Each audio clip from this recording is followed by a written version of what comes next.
చెన్నాపట్నం పట్టు చీరల అంగడి 2వ వార్షికోత్సవ బంపర్ ఆఫర్లు. పట్టు మరియు కాటన్ శారీస్ పై భారీ డిస్కౌంట్లు. పశ్చిమాసియాలో యుద్ధ మేఘాలు కమ్మేశాయి. ఇరాన్కు వ్యతిరేకంగా అగ్రరాజ్యాలు ఏకమయ్యాయి.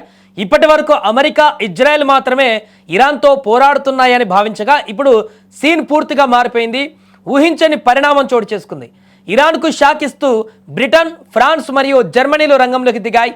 దీంతో ఈ ప్రాంతంలో ఇప్పుడు యుద్ధం తీవ్ర రూపం దాల్చింది. ఈ కీలక పరిణామాలపైన పశ్చిమాసియాలో ఉద్రిక్తతలు ఇప్పుడు గ్లోబల్ వార్ను తలపిస్తున్నాయి. ఇరాన్పై అమెరికా మరియు ఇజ్రాయెల్ జరిపిన భారీ వైమానిక దాడుల అనంతరం పరిస్థితులు శాంతిస్తాయని అందరూ భావించారు. కానీ దానికి భిన్నంగా యూరోపియన్ దేశాలు ఈ వివాదంలోకి ప్రత్యక్షంగా ప్రవేశించాయి. బ్రిటన్, ఫ్రాన్స్, జర్మనీ దేశాలు ఇరాన్కు వ్యతిరేకంగా ఒకటయ్యాయి. తాము నేరుగా దాడుల్లో పాల్గొనకపోయినా తమ మిత్ర దేశాలను మరియు ప్రయోజనాలను కాపాడుకోవడానికి రక్షణా చర్యలు చేపట్టడానికి సిద్ధమని ప్రకటించాయి. ఈ 3 దేశాలు ఉమ్మడిగా ఒక ప్రకటన విడుదల చేయడం ప్రపంచవ్యాప్తంగా ఇప్పుడు సంచలనం సృష్టిస్తోంది.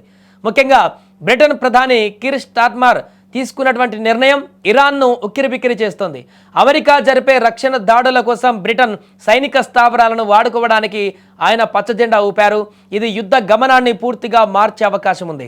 గల్ఫ్ దేశాలపైన ఇరాన్ జరిపిన దాడులను ఈ దేశాలు తీవ్రంగా ఖండించాయి. కేవలం మాటలతో సరిపెట్టకుండా గల్ఫ్ గగనతలంలో తమ యుద్ధ విమానాల నిఘాను భారీగా పెంచేశాయి. ఇరాన్ నుండి వచ్చే డ్రోన్లు మరియు క్షిపణులను గాల్లోనే అడ్డుకునేందుకు ఈ 3 దేశాలు ఇప్పుడు అమెరికాతో చేతులు కలిపాయి. మరోవైపు క్షేత్రస్థాయిలో పరిస్థితులు మరింత ఆందోళనకరంగా మారుతున్నాయి. జోర్డాన్లోని జర్మనీ సైనిక శిబిరం సమీపంలో పేలుళ్లు జరగడం పరిస్థితి తీవ్రతకు అద్దం పడుతుంది. అమెరికాకు తోడుగా యూరోపియన్ దేశాలు కూడా రంగంలోకి దిగడంతో ఇది ఒక ప్రాంతీయ యుద్ధం స్థాయిని దాటి గ్లోబల్ సంక్షోభంగా మారుతుంది. ఈ యుద్ధ సెగలు సామాన్యులకు కూడా తగులుతున్నాయి. అగ్రదేశాల ప్రమేయం పెరగడంతో అంతర్జాతీయంగా చమురు ధరలు ఒక్కసారిగా ఆకాశాన్ని తాకాయి. గల్ఫ్ ప్రాంతంలో విమానయాన రవాణా దాదాపుగా స్తంభించిపోయింది.